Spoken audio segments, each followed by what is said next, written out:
We are the stars, the bright and morning stars, with the power to be seen across the world. We're not the future, we're the present.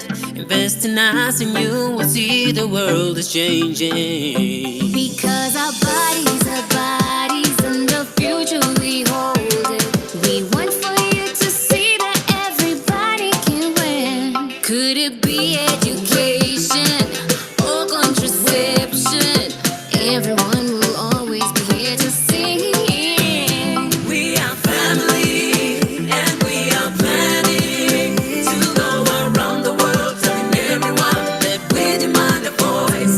We are family and we are planning to go around the world telling everyone that we demand a choice. We on the ground in every area. We're the ones to make a world a better place. We want the best, we want the way. There is something for a future so bright. Because our bodies, and the future we holding. We want for you to see that everybody can win. Could it be education or contraception? Girls and boys, we always be fine. We are family and we are planning to go around the world telling everyone that we demand a voice.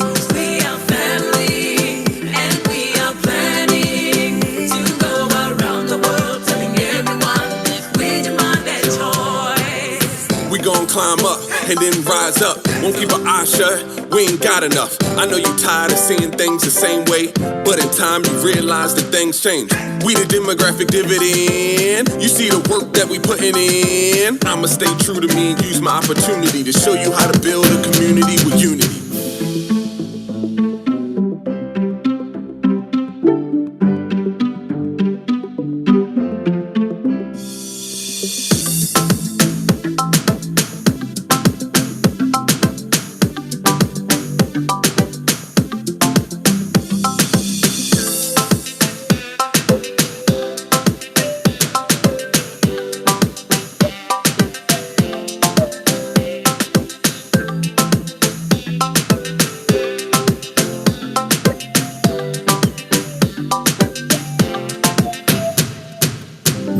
உன் வாழ்வு உந்தன் கையில், எதிர்காலம் உன் கண் முன்னில்.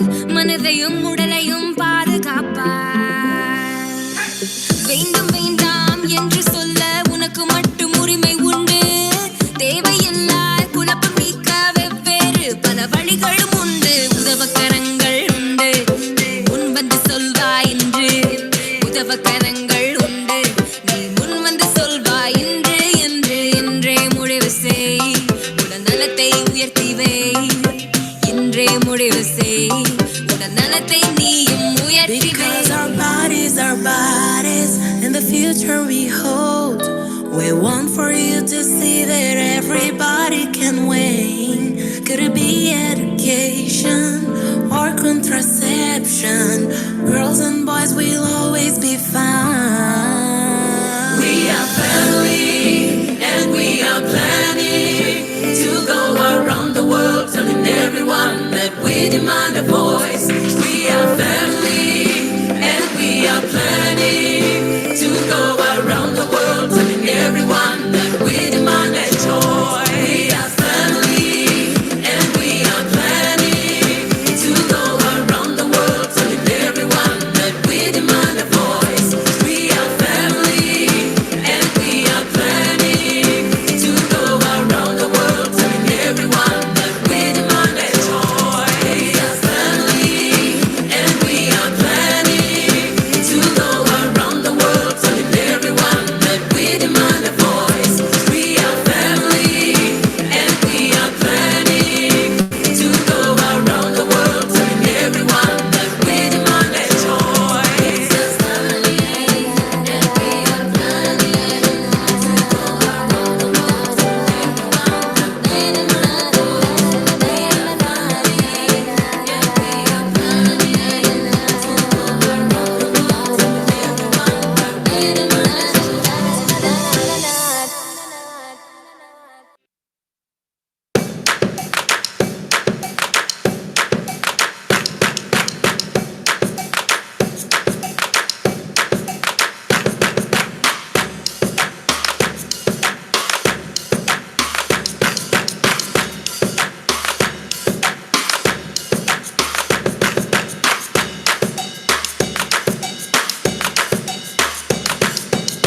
Hey,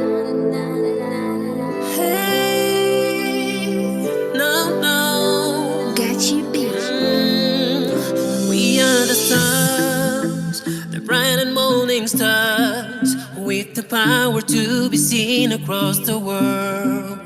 We're not the future, we're the present. Invest in us and you will see the world is changing. Because our bodies, and the future we hold it. We want for you to see that everybody can win. Could it be education or contraception? Everyone will always be here to sing. We are family and we are planning to go around the world telling everyone that we demand a voice. We are family and we are planning to go around the world telling everyone that we demand a choice. We on the ground in every area. We're the ones to make a world a better place. We want the best, we want the way. There is something for a future so bright. Because our bodies, and the future we're holding. We want for you to see that everybody can win. Could it be education or contraception? Girls and boys, we always be fine. We are family and we are planning to go around the world telling everyone that we demand a voice. We are family and we are planning to go around the world telling everyone that we demand a choice. We gon' climb up and then rise up. Won't keep our eyes shut, we ain't got enough. I know you tired of seeing things the same way, but in time you realize that things change. We the demographic dividend. You see the work that we putting in. I'ma stay true to me and use my opportunity to show you how to build a community with unity.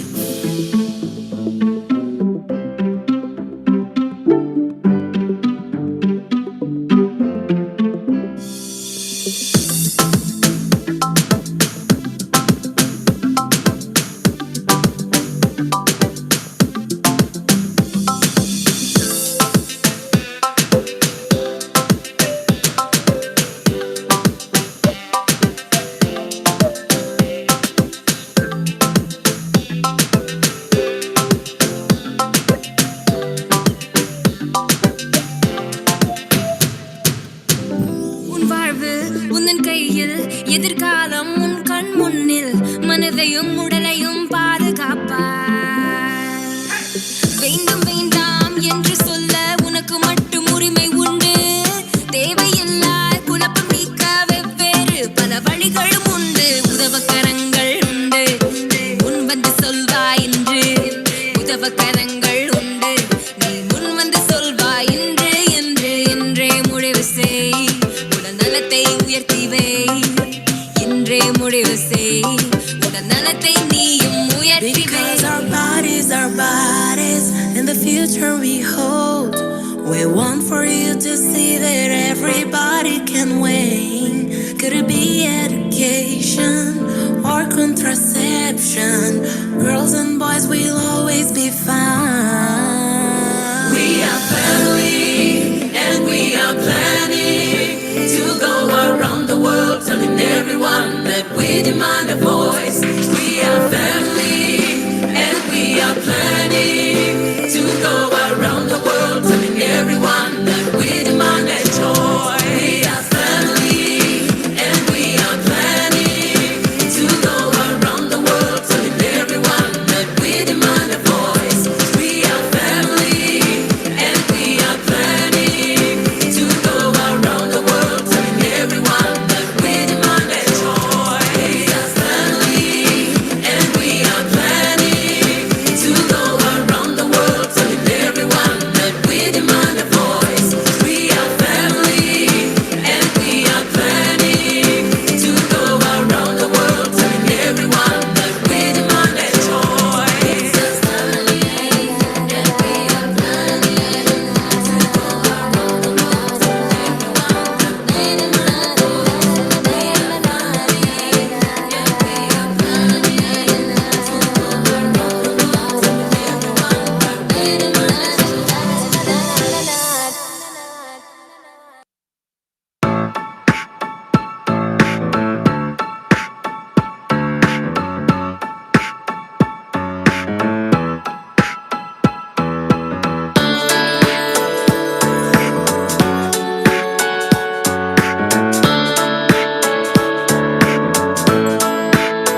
everyone. Welcome to the scientific community session on developing a successful research program and advocacy abstract. My name is Linnea Zimmerman. I'm an assistant professor in the Department of Population, Family, and Reproductive Health, and am the PI of PMA Ethiopia and Deputy Director for Research for the PMA project, both of which are large-scale survey projects that measure key indicators of reproductive health. And I'm also the co-chair of the scientific subcommittee. I'm joined today by Sarah Whitmarsh of Advanced Family Planning. Sarah leads the communication strategy for AFP. AFP is an advocacy initiative within the Gates Institute in the Department of Population, Family, and Reproductive Health at Johns Hopkins Bloomberg School of Public Health. And Sarah is also the former co-chair of the Advocacy and Accountability Subcommittee for the 2018 ICFP. And then finally, we are also joined by Dr. Vinit Sharma, who is the Senior Regional Advisor for Reproductive Health and Family Planning at UNFPA's Regional Office for Asia and the Pacific. Dr. Sharma is a passionate advocate for the health of women, young people, and disadvantaged populations, and an award-winning expert and respected thought leader with nearly 3 decades of technical experience working in multicultural environments. And Dr. Sharma is a member of both the scientific subcommittee and the implementation subcommittee for ICFP. So before we start, I want to just give a few brief announcements and an overview of the session. The 3 videos were provided in advance of the session. The videos had specific guidance for submission to each of the track, and we're hoping that people were able to watch those videos in advance. They are available on the website. Where the design of this session is to take Q&A from the audience, answer any questions you have that either arose from the videos or that were not addressed in the videos. So if you do ask a question that we know is directly addressed by watching the videos, we may ask you to just refer to those and continue on to other questions. But we encourage you to raise questions regardless. We will spend about 20 minutes on each track. So we'll start with answering questions that may be specific to the research track before moving on to advocacy and then ending with program implementation. But we do recognize some of those questions may be applicable across the different tracks. So we may go back and forth or answer questions that apply to all of the different tracks as they arise. Please ask your questions in the Q&A format, the Q&A forum that is at the bottom of the screen. So we will, there's 2 boxes and it says Q&A. We'll be answering the questions from there rather than from the chat box. This session is being conducted only in English and there is no live translation. If you prefer to view the session in French, we have a simultaneous Francophone session. It is being offered right now, and you can join that by leaving this webinar and joining from the link that's on the website, on the ICFP virtual convening website. And then finally, if you would like to tweet specifically about this session, we have our own hashtag, and it's hashtag ICFP-SCI. So like science, ICFP-SCI. All right, so with those brief announcements, I think we will just move on to Q&A. And so this is really an opportunity for us to engage directly with you. We don't have any pre-prepared remarks or presentations. So if anyone has any questions, please feel free to ask them.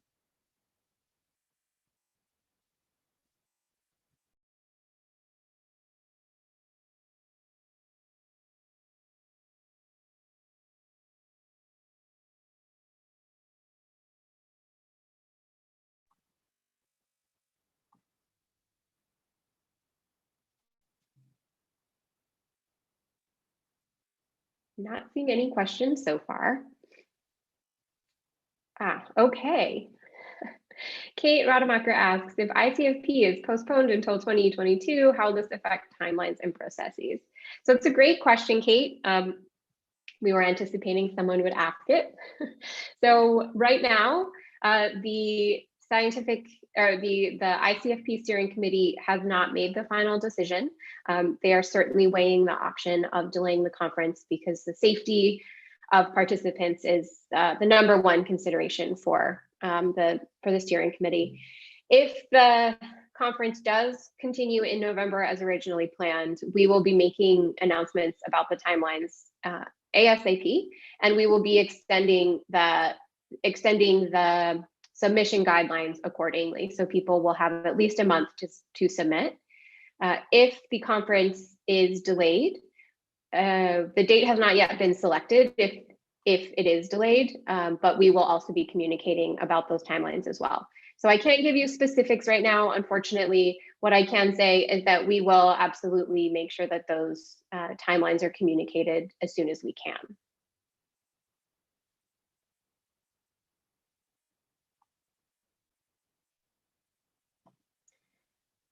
Kate says, for the Rwanda ICFP, it seems like it was harder to get panels accepted versus individual abstracts. A lot of work goes into panel presentations, so can you discuss the weighing of abstracts versus panels?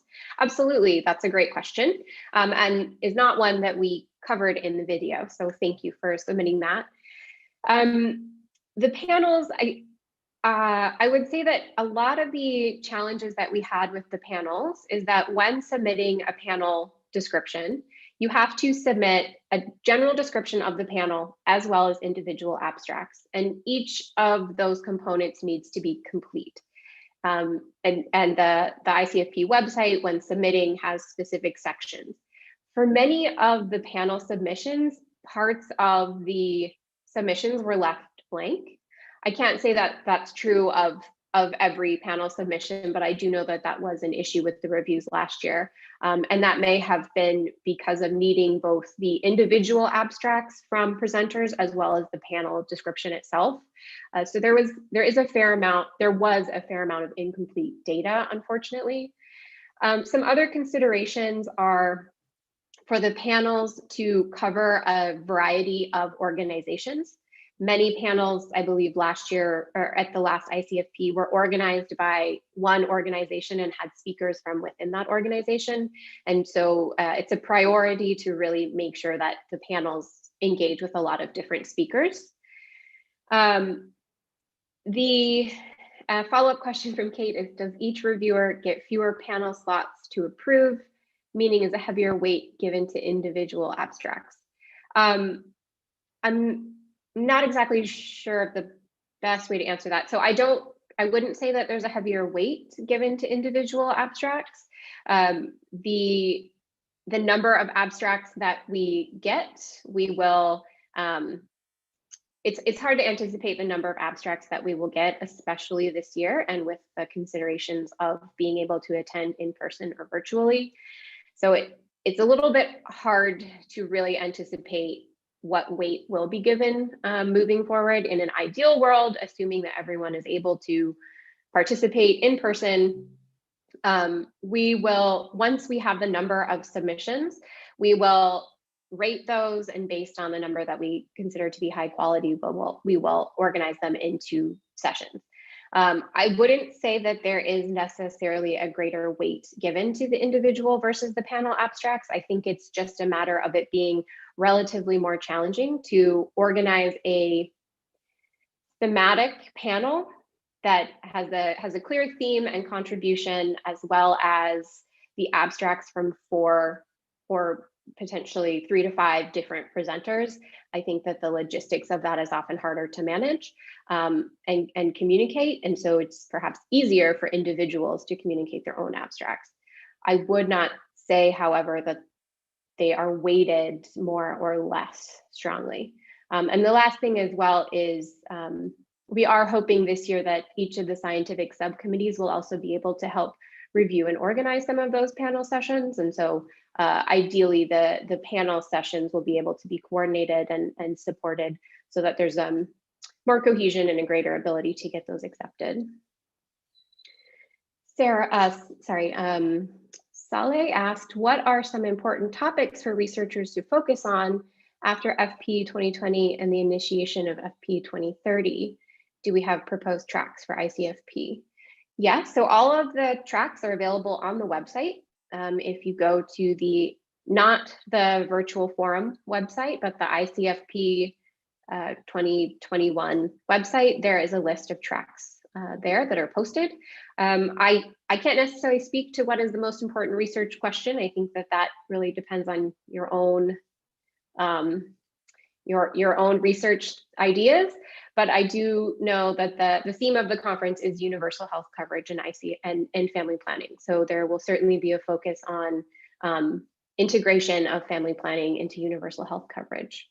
Sarah, do you have anything you want to add to any of the questions so far, or Dr. Sharma? No, I think you covered them well. The other interesting thing I think we've done in recent years in terms of individual abstract submissions is that by having 3 types of abstracts, the program, research, and advocacy, we've been able to organize a panel that touches on all 3 perspectives of a common theme. And so that helps to round out the sessions so that even if you don't, even if your panel isn't accepted, your preform panel, sometimes there's another opportunity to have a very thorough, comprehensive panel through your individual abstract.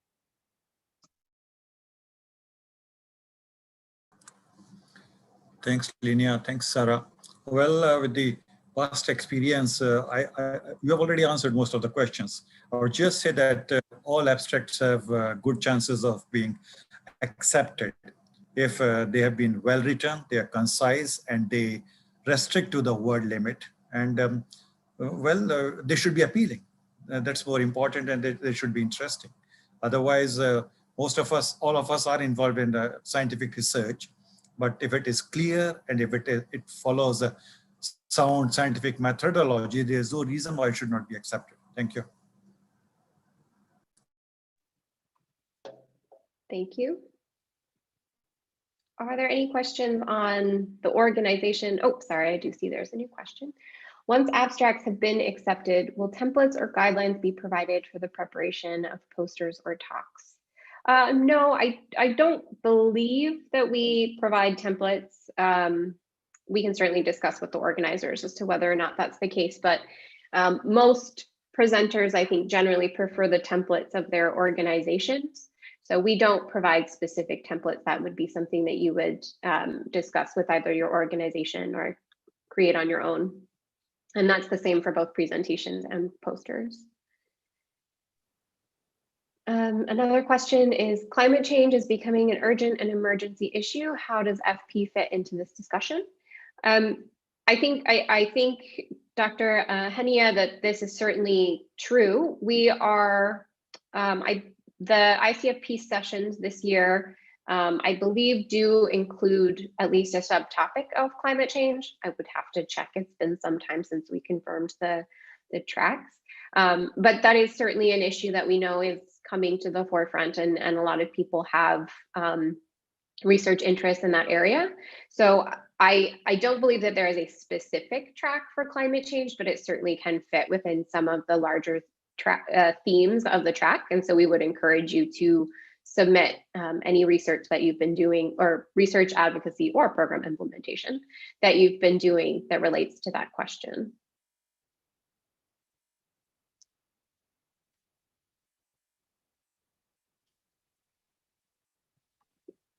While we wait for a question, I'm just going to pull up the track list so that I can have that prepared. I see that we do have another question. It seems that I missed the date of an individual abstract submission deadline and the word limits of the abstract. So you have not missed the submission deadline because of COVID. We have had to postpone the conference, as you know, and we are still in discussions of whether or not it is possible to move forward with the conference in November. Until that decision is made, and it should be made very soon, we're not opening up for abstract submissions because we don't want people to put in the work that it takes to prepare an abstract only to have to close the submissions and delay again. So we will be announcing that shortly, but currently the submission process is not open and the timelines are not set. If we do move forward with the conference in November, the deadlines, the submission process will open very soon, and the deadlines would be in approximately March or April. You please don't quote me specifically on that because we're still really finalizing those details. But we'll ensure that there's at least 1 month for preparation.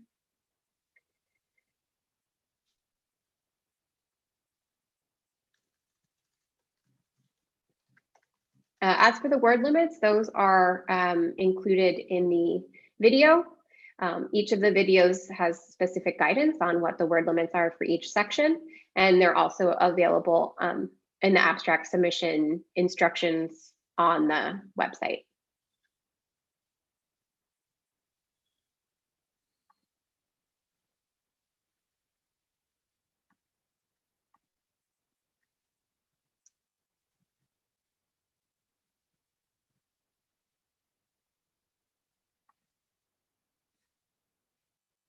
Are there any additional questions from the audience in terms of formulating abstracts? What is prioritized by interviewer or by reviewers?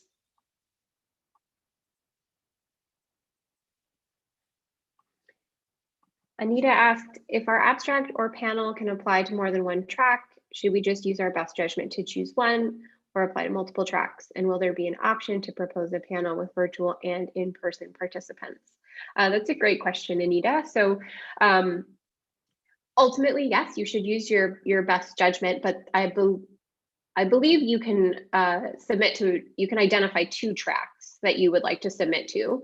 You should prioritize the first track is the one that you would prefer. I think you can identify a second track during the review process if it's clear that there are certain tracks that if you have submitted to a track where it doesn't seem quite the right fit, the track organizers do discuss that, and there's a time period in the organizational process where if there are abstracts we feel like would align in different tracks, then we will communicate about that and move abstracts accordingly. And then will there be an option to for panels to be live and virtual?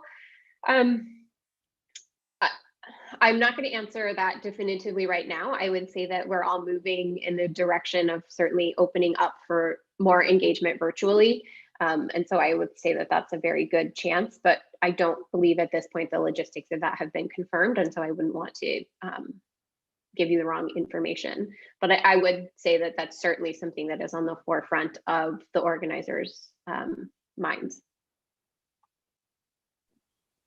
And just to jump in, I think this is a combo virtual, not in person, but a combo, pre-recorded and in-person Q&A. And so I would encourage you at the end of the 2 days to use the evaluation to give us feedback. I think this is the first time the Gates Institute is doing something like this. And so that would be helpful to help us as we're thinking through some of the options for Thailand.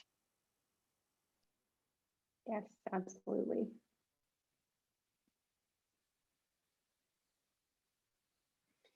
Will abstract submissions be considered if manuscripts end up being published before the conference takes place, assuming it is postponed? So yes, I mean, I think as long as the manuscript is not published when you are creating and submitting the abstract, we cannot, neither can any other conference, control the timelines of submission. So if the abstract that is submitted, if that manuscript has not yet been published, then if it is published before the conference, then you can still present. You cannot submit an abstract from a paper that is already published, however. Is there any plan to publish the presented papers in a journal? In fact, the ICFP 2018, there is a paper that summarizes the abstracts that is available on Gates Open Research. And Gates Open Research does allow for the publication of papers that were presented at ICFP. I believe there is another session that the Gates Open Research staff will be facilitating, and I would definitely encourage you to go to that session and ask questions there about that process, because I do believe that they will be supporting the publication of abstracts and papers in Gates Open Research.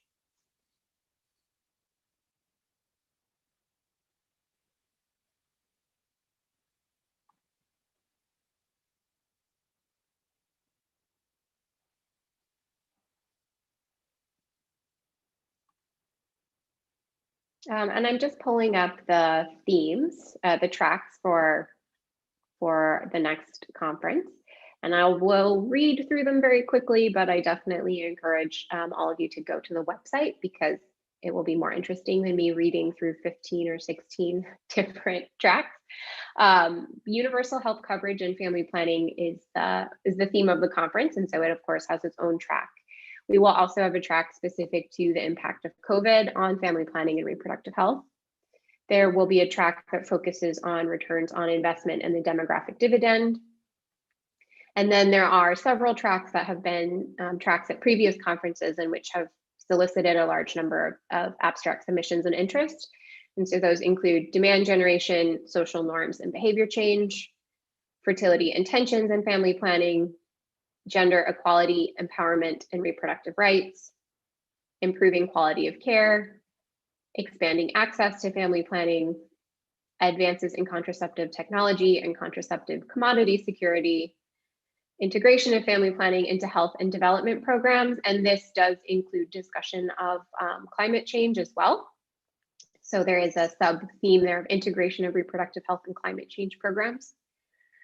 Sexual and reproductive health and rights amongst adolescents and youth, men and family planning and reproductive health in humanitarian settings. I believe that there would also be opportunity for submission to there. There's a sub-theme of natural disasters in family planning and reproductive health. Faith in family planning, social and economic disparities in family planning use and services, and then advances in monitoring and evaluation. So those right now are the 16 tracks. We anticipate that those are unlikely to change, but when we formulated this list of tracks, we didn't have a COVID-19 track, so can't always anticipate what will come a year from now. But at the moment, those are the 16 that we anticipate will be the foundation of ICFP. Will abstracts for systematic reviews be considered by evaluators, or is there a preference for original research? I would say that in general, there is a preference for original research. I think abstracts for systematic reviews can be considered. We don't have any restrictions on that, but in general, original research would be likely preferred. That said, if it is a systematic review of something that has not been well researched, and has the opportunity to really provide a succinct and high quality summary of a key topic, I think that would still be of interest to interviewers or to reviewers, sorry. It looks like we're about 20 minutes in. I think most of these have been fairly general, but I am going to turn it over to Sarah if there are any questions that are more specific to the submission of research, or sorry, of advocacy abstracts.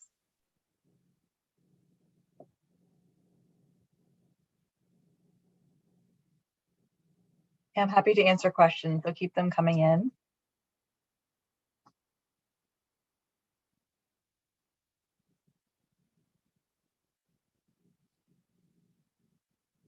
Maybe as background, while we're still waiting for a few questions, I think if it's been a few years since you've been to an ICFP or submitted to an ICFP, you might be surprised to see this third type of abstract.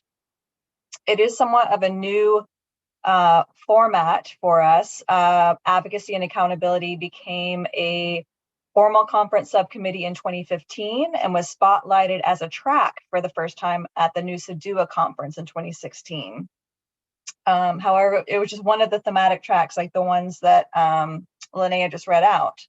But beginning in 2018, we decided to integrate it into all conference tracks, partly to, at that time, respond to the need for the then upcoming Family Planning 2020 deadline, and the recognition that advocacy is a bit of a community of practice of its own, with lessons to share for everyone. So now, with it being a third type of abstract submissions, this allows organizers to formulate panels and presentations that touch on, all three areas: research, program, advocacy, and how they're woven together in different thematic tracks. So that is somewhat of a new approach. We did that in Rwanda with success, and so we're looking to do that again at the next conference.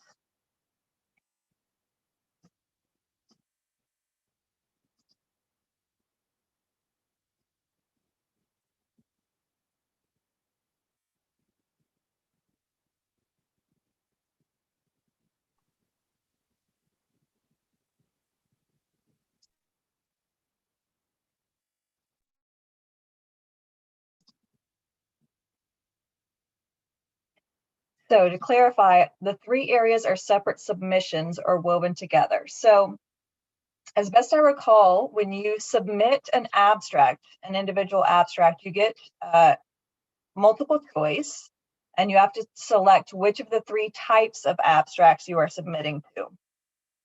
There will be advocacy, which I am discussing here. There are program submissions, and there are research. So the type of your abstract, you need to select which one you feel best represents the subject that you're submitting. And as Linnea mentioned previously, you will also be asked to identify a thematic track. So under this type of abstract, which theme best aligns with the topic you're submitting? These are two different choices that you're making in the submission criteria. Advocacy and research could be proposed together or separate. Not sure I understand that one, but maybe I covered that when I said you can't pick both research and advocacy together. You do have to submit one or the other. However, if you're doing a preformed panel and you're submitting many different types of organizations under a common theme, then you could select both an abstract and a research type abstract together under your preformed panel. But when the organizers behind the scenes with the individual abstracts go to formulate the sessions that are in the program, they do look to see how best they can align these individual abstracts so they fit together and make sense and flow together in the sessions. It will be important for the advocacy track to have family planning and a nexus approach, meaning looking at family planning as cross-cutting to humanitarian development and peace building. I think that's a great point. Thank you, Dr. Henia. Is evidence required for program and/or advocacy submissions? That's a good question. I'll tackle that for advocacy as best I can. Absolutely, as we outline in the video, there's the different types of the abstract sort of sections. So we have advocacy intervention or activity tested. We have the methodology and the results or key findings, as well as the policy or program implementation. So those are common sections across all the all the abstract types. And so if you are doing an advocacy submission, yes, there's some, evidence required. It's not necessarily as rigorous as like a, original sort of research type abstract, but it's helpful when you have background evidence on the population or type of people you are working with, the scope of your advocacy or accountability effort, any research on the methodology, how many people undertook this advocacy effort, what were your results in terms of there's a financial commitment or a policy change, are there any evidence or data around that, including the potential impact of that? What is the population that could be affected by that policy change or funding increase? So there are different lenses you can take to the advocacy submission that could require and could be strengthened with a lot of data and evidence. And maybe I'll pass to Dr. Sharma to talk about the program. Is evidence required for program submissions? Thank you. It's very interesting. We have divided into advocacy and program and research, and all of them overlap. Research, it's a research based on program. It could be a research that leads to advocacy. So it's always it can never be delineated. You just cannot say this is pure research or pure advocacy or pure program. A program has various components starting from policy, from providers to a place where the services are being provided, the products. So, and then all this could lead to research, all this be based on research and leading to advocacy. The important point here is what has been your focus? Has your focus been on how the program is being implemented? What are the bottlenecks in the program? How can the bottlenecks in the program could be addressed? What needs to be done at the policy level? That is, then you are talking about a program. But if you're talking about the bottlenecks and how these can be addressed, and then talk about advocacy, well, your first question was program. So it is, you are the one who can best decide what was the original question, the hypothesis that you started with. Was it to make a program better by advocacy, or by working on the program, or by working on the workers, on the health workers, or the products? So it will depend on a number of factors at the time when you started thinking about that research. And of course, it can be, as everyone pointed out, it could be an overlap. But let us try to focus on what the research question was. The other important issue here is, if you do not have the final answers, it doesn't mean that you cannot submit an abstract, because the results might come after a while, after weeks, months, or years. But if you have a methodology, you have a research question, and you have some initial findings, well, that can still be submitted as an abstract, because there's something new that people will learn from your methodology or from what you are doing. So again, I'll come back to what I've said earlier. Let's try to make it clear. Let us try to make it interesting, and let us try to make it focused on what we are focusing on, what we are concentrating on. Thank you.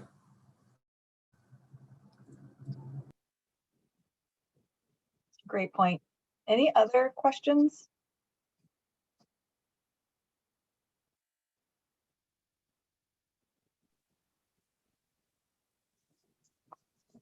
I have a question, Sarah, for you. Oh.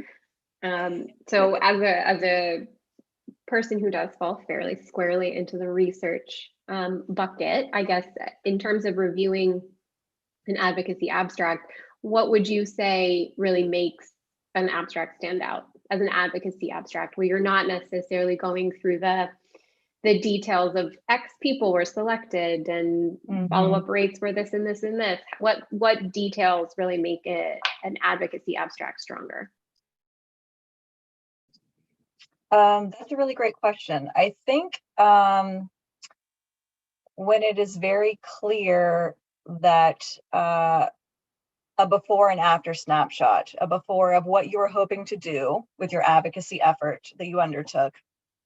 What was the situation before you undertook, whether it be, a financial commitment, a policy change, whether it was trying to get more visibility for family planning. Be very clear what situation you went into, what you did that was perhaps innovative or different than a typical advocacy effort, and then what really changed afterwards. And in particular, I think it's interesting for us in advocacy to know what really swayed a policymaker or decision maker to your side. This is something we're all trying to understand. We can generate lots of research, do lots of programs, but what really energizes someone to take that action? And so kind of understanding the thinking behind decision making, policy making, innovative approaches that might involve unconventional tactics, I think are always very interesting. Influential voices, young people, using the voices of women who are typically seen as beneficiaries, being involved in advocacy. I think these are all very interesting things that we are still at the early stages of learning about. So those are things that I look for when I review them.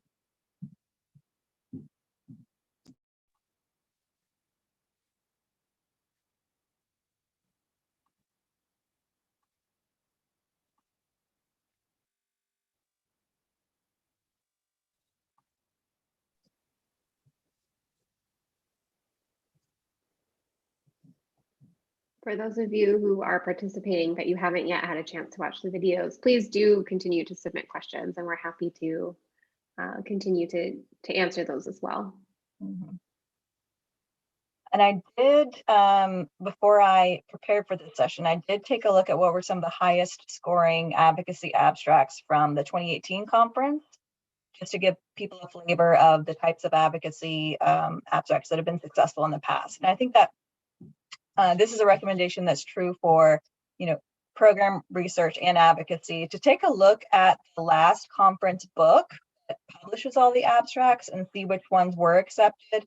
You can sort of get a flavor of what was a successful type of write-up, what we're looking for, some different types of sessions that were presented. And it also helps you if someone in 2016 or 2018 submitted something That's very similar to what you're doing now. It allows you to try and innovate what is the new perspective here that I'm doing, so that you have something that's a little bit different when you're submitting it to the reviewer. But some of the interesting advocacy and successful submissions we had in 2018 were efforts behind getting a new contraceptive accepted into a country's method mix. This was using a community-based family planning program to include emergency contraception. We had a great abstract around expanding task sharing policies so that certain health providers could take on new family planning related roles. There, in particular, there was one on expanding health worker roles for comprehensive abortion care in India. There were abstracts around getting government buy-in for family planning funding or programs, case studies on advocating for government institutionalization of comprehensive sexuality education in Pakistan. That scored very highly last time. There's also a business case for investing in family planning from Nigeria. And finally, there were abstracts that featured innovative tools or methods for ensuring accountability for family planning commitments.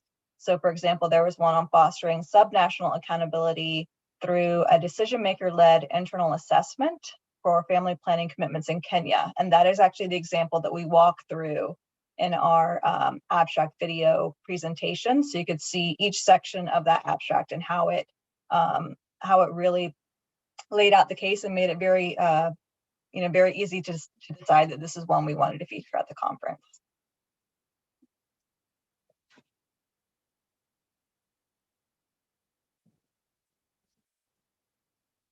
Oh, is there a question?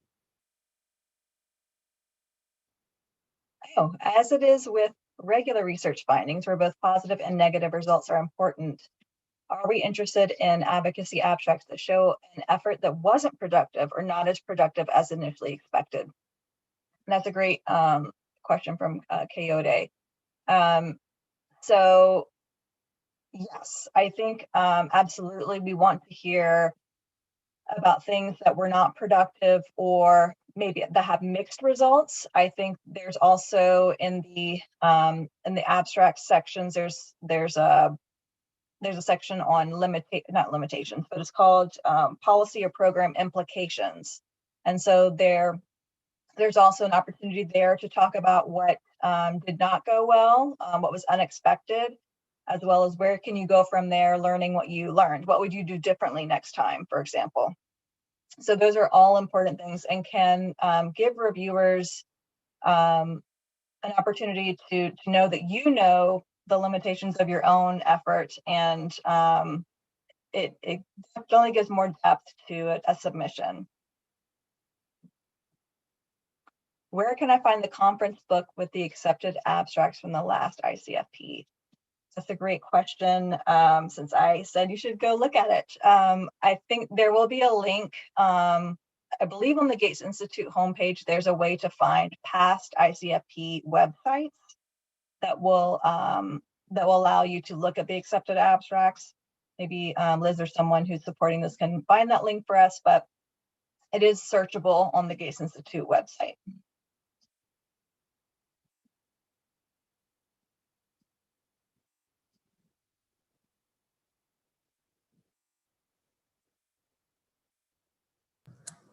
Can I jump in?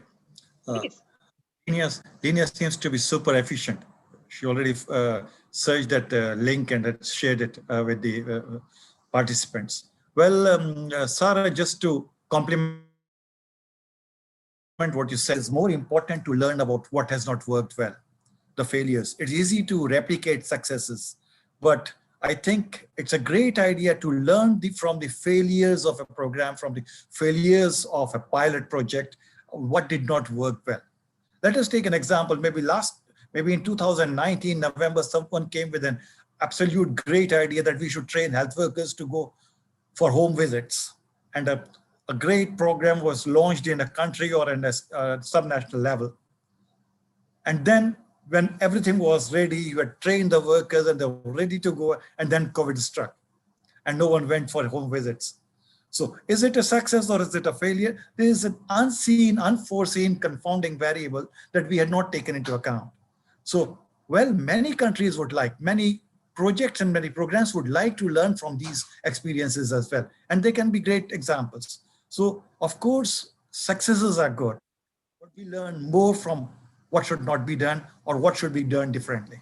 So that's also an important issue. And I agree with you. Yes, this is what has also a good chance of being accepted. Thank you.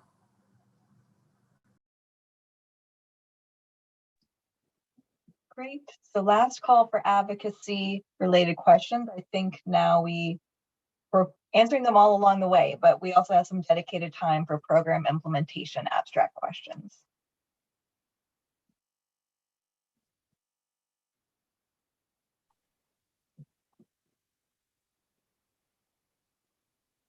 Maybe I can start just by asking Dr. Sharma the same question that I asked Sarah before.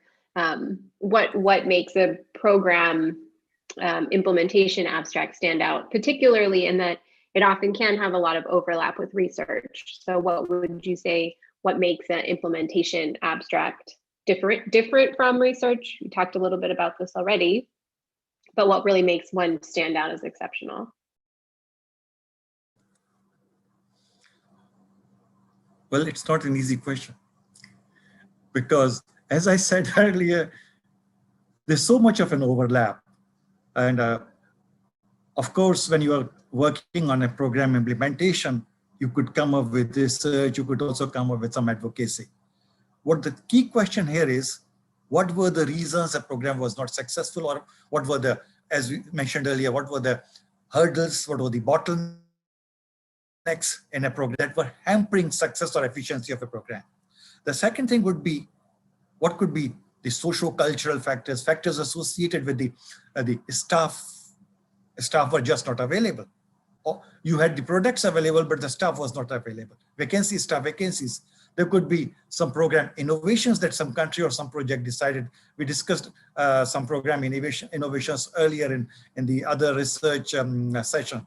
But there can be a number of issues that will relate to how a program can be implemented in a better way, or how a program succeeded where others were not. It could be because of the capacity development efforts for the health workers. It could be because of the, as I said, home visits. It could be something related to the program. It could be something related to the providers. It could be something related to the a change in the behaviors, health-seeking behaviors of the community. All these are directly impacting how a program is being implemented in an area and how a program is going to likely to succeed or not succeed as we had visualized. So a number of issues here we have to take into consideration. It's the indicators, it's from the socio-cultural point of view, from the user's perspective, it's from the health system's perspective, it's from the provider's perspective. All these will have to be taken into consideration. And then all these are different topics or subjects that one could research, one could work on, to come up with a program implementation study. I hope, I know it's a bit confusing, but the question was equally confusing and equally difficult. Thank you.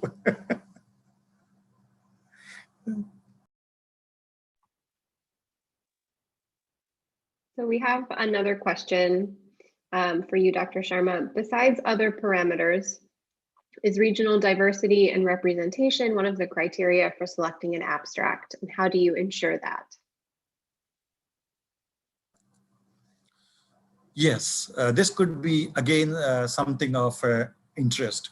It could be a regional, inter-regional variation within a country. One region is performing very well and the same program in another region is not performing well. What could be the reasons? Again, as we mentioned, it could be socio-cultural reasons. It could be reasons related to the users, to the program delivery, that is providers, or how the program is being implemented, or it could be related to policy or changes, or it could be a study where you compare inter-regional differences between two countries. Or the best thing would be, as we said, it could, you have the same, within the same country, two different regions where the same program, the same national program has different indicators or different outcomes. What could be the reasons? How the deficiencies in one area or the limitations in one area are being addressed in the other area. Yeah, that could be interesting. Thank you. And I think this may have been, and the submission was anonymous. I think this may have been in reference to is the program committee, or not necessarily, is the scientific subcommittee, advocacy subcommittee, et cetera. Do we ensure regional diversity in the abstracts that are selected for presentation? And we do take it into account, certainly. So after the abstracts are scored, track organizers will review the scores. They will and look to see what kinds of representation we have, and it's not a matter of only regional diversity. We also do want to ensure that we have diversity, and certainly in Anglophone and Francophone participation, regional diversity, in organizational diversity. We don't want the same, 3 organizations in every single session. We do consider trying to make sure that we have diversity and new researchers or new advocates as well. So we do take all of that into account. How do we ensure that? I mean, it depends on who is submitting. We aren't necessarily going to select an abstract that has a very poor quality just to ensure that we have some regional diversity. But we definitely do review the abstracts as they've been scored. Track organizers will review and select and arrange panels. And then the scientific subcommittees and each of the co-chairs will also look and review and ensure that we're doing our best to ensure that there is representation across a variety of criteria.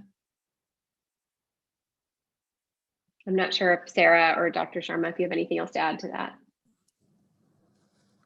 Just goes to show how words can be subjective. You say it's the same word, and you interpreted it in a very different way, which was, I guess, more correct. And for me, it was, from a program perspective, I was just thinking about different regions with the same program. But exactly, yeah, when we do take into consideration different regions, for example, a Francophone country, it doesn't mean that these are all going to be, one session is going to be all English or Anglophone or Francophone. We do take into consideration the regional diversity. So thank you very much, Linnea. I think together we have answered the question. Thank you.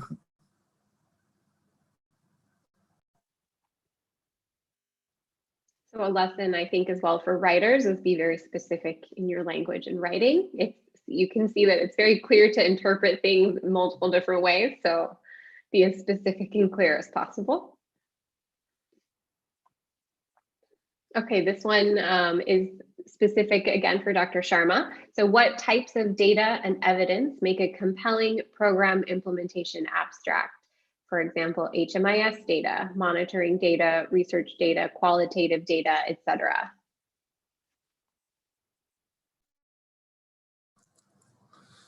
Well, thanks again. I guess the answer is all of it together, or any single one of them would stand an equal chance. The baseline is the quality of research, the scientific methodology that is sound, and whatever you are presenting is clear. Whether it is an evaluation, whether it is a monitoring, whether it is a program-related data or indicators, it makes no difference. If there is something new, something that adds value to implementation to a program, that provides an insight, a new insight into what could make a difference to a program, I guess any type of research, any type of data would be useful. Just not, we are not limiting ourselves to one particular type of qualitative or quantitative type of studies, or studies related to a large scale sample or representative sample. It could be something that comes up with that attracts attention of the readers, of the audience. Thank you. I think if I might add as well from the research perspective, similarly, that any source of data is equally valid. I think what's really important to remember is that the reviewers that are reviewing your abstracts are all professionals in the field. And so it's important to remember that you probably aren't going to sneak anything past the reviewers. So if you know that there are flaws in your data, that there are known limitations of, for example, HMIS, or there's you know that your data isn't representative of a certain population, et cetera, that you don't have to spend a lot of time talking about that in your abstract, because it's very short. But do remember that if there's any obvious flaws, that the abstract reviewers will catch those as well. And there's no opportunity for you to answer questions or justify in the abstract review process as there is in the presentations. So if there is anything that stands out as an obvious issue, you don't think it compromises the whole of your abstract, it is worth occasionally noting that. Because if we have questions about the abstract reviews and we can't answer them and reach out, then you will probably score lower than you might otherwise.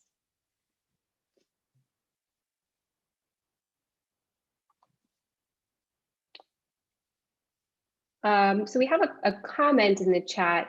It's not exactly a question, but qualitative research in family planning is more effective and gives true figure. So I guess in just sort of response to that, I think we would say qualitative research is as encouraged as any quantitative research. Similarly with mixed methods, that they are very complementary, and I don't know that there's necessarily any preference for one over the other.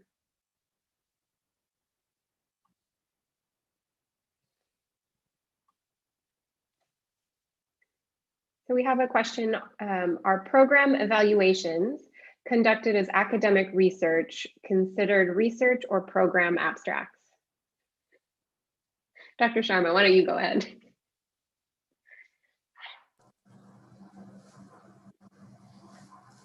Why is it all the difficult questions come to me? Because I'm moderating the Q&A. Well, okay, it could be both. Let me see the question again. Yeah, whether it's the program evaluation, if it is conducted as an academic research, or ultimately you are conducting a research, it makes no difference whether it is for a PhD or for a thesis or for a research paper. You are conducting a basic research, and the research has some valid scientific methodology and comes up with some answers. Well, it is research. If it is a purpose for a publication or for a degree or a diploma, it makes no difference. You have conducted a research, and then I wanted to, and this is also included in the video. I think Linnea referred to it in a passing manner. When you are conducting a research, and it is very, very easy for some researchers and very tempting for researchers to sometimes have 4 or 5 research questions, hypotheses in the beginning, and then when you are reporting, you just present 1 or 2. You hide 1 or 2 where you do not find valid or very significant answers. This is not required. You could always say, well, out of the 4, 2 had some very positive associations or negative associations or significant associations, and in the other 2, we didn't find any association. So it doesn't matter. Please don't try to find where there are no findings. Let us be clear on what was achieved and what was initially the initial research questions were. And whether it is for any purpose, if it is a valid scientific research with a scientific valid methodology, well, it is appreciated and it is accepted. Thank you. And I think just from the research perspective as well, to your question, I think that as Dr. Sharma has said before, that if the focus of your abstract is really on sort of lessons learned about implementation and what were the challenges, how you overcame those challenges, what worked in terms of implementation, that certainly fits extremely well into the program and implementation session. If the focus on your abstract is more about the design of the evaluation, what were the data methods used, who were your comparisons and your controls, and what was the final impact of the intervention or the program, that would it would fit in either one, but would also fit very well into the research abstract or into the research session. So I would say that it really comes down to how you're framing and what you're highlighting. And if it's more about how you do how you implemented an intervention, how you designed it, how you worked with advocates, that those are different, that those are either, you know, potentially for advocacy or potentially for program. If it's about what the actual results were and how you designed it and evaluated it, then that probably fits very well into the research area. But it isn't always a very clear and cut distinction. Should there be IRB for abstracts on programmatic research? I'm not sure I fully understand the question. If the person who asked might be able to provide a little bit more detail in the question, then we can try and answer that. In general, anything that you are presenting from an intervention should always have gone through an IRB. I think I can say that.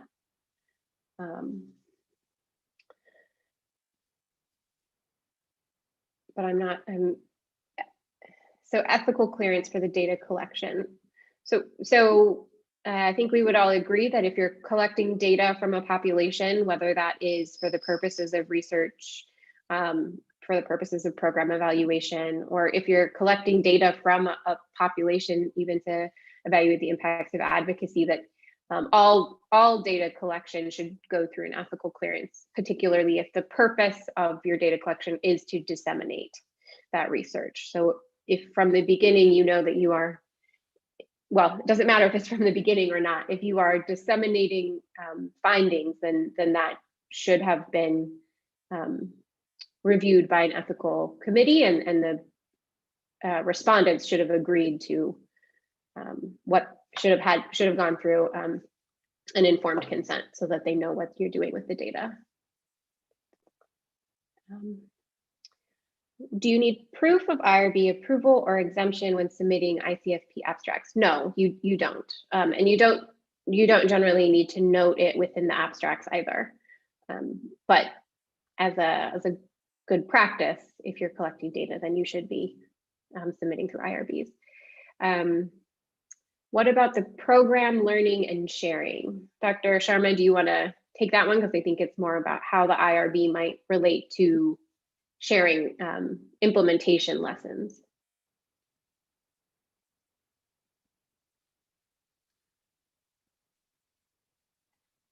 Dr. Sharma, that looks like you might be frozen. Either that or you're very good at holding very still.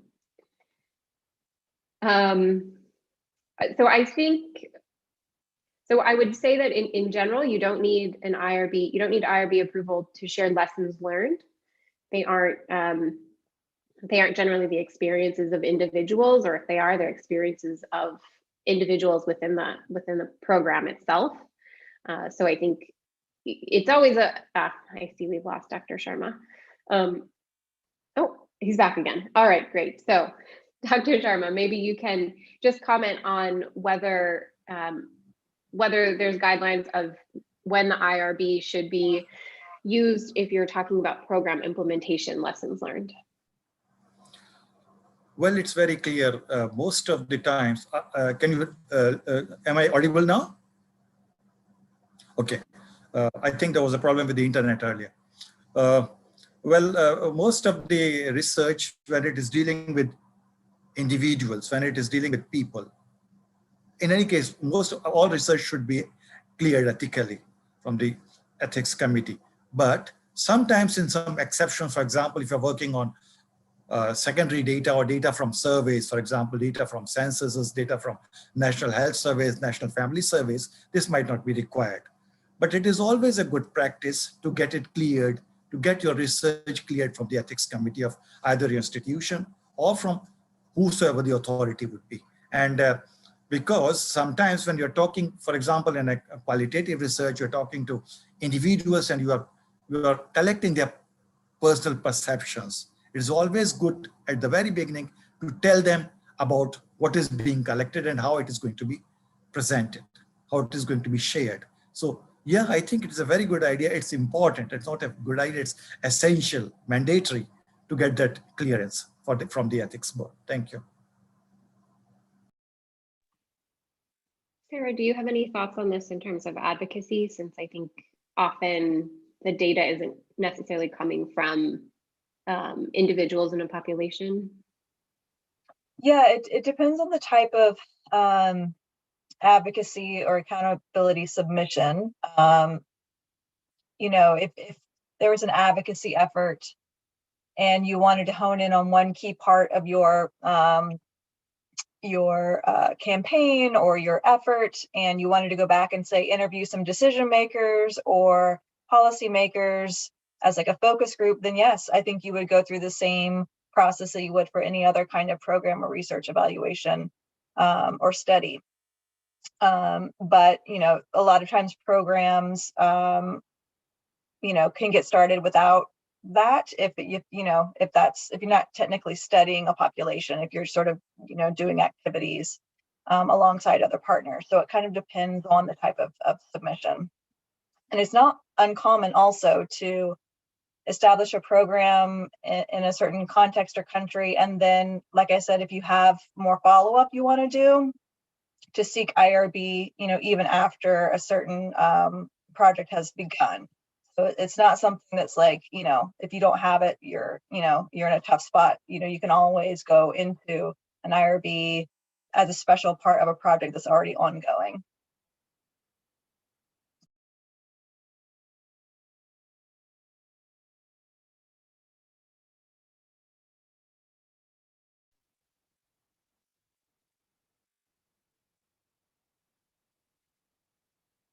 Are there any more questions from the audience?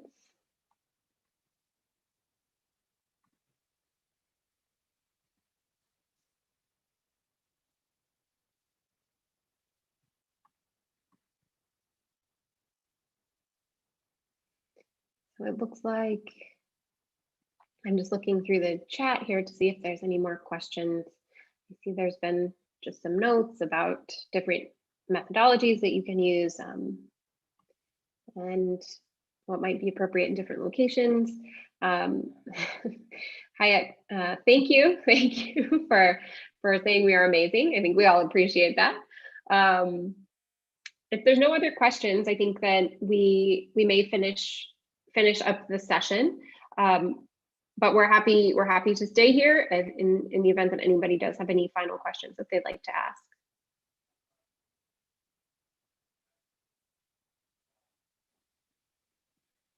All right, well, please remember to watch the videos if you haven't already. They're available in English and in French, and we will be making announcements about the timing and the timelines for the next ICFP very soon. So please watch out for videos and announcements for that.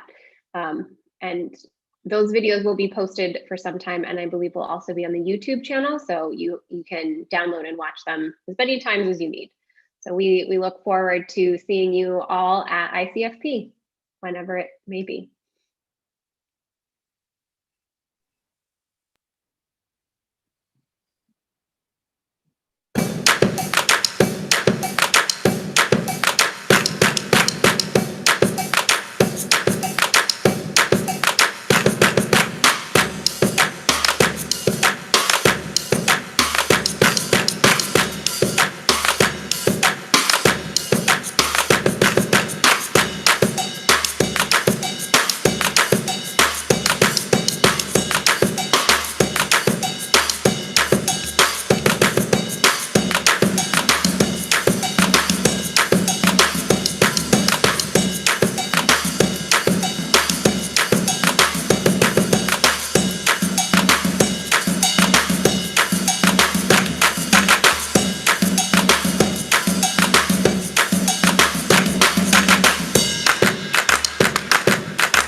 power to be seen across the world.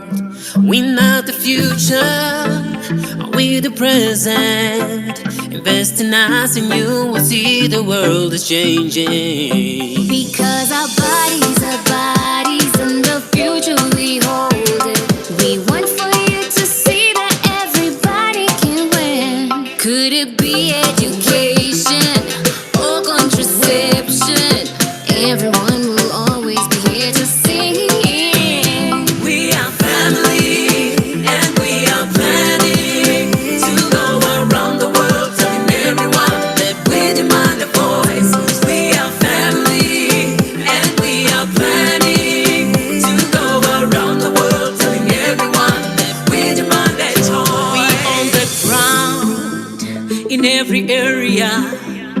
We're the ones to make a world a better place. We want the best, we want the way. There is something for a future so bright.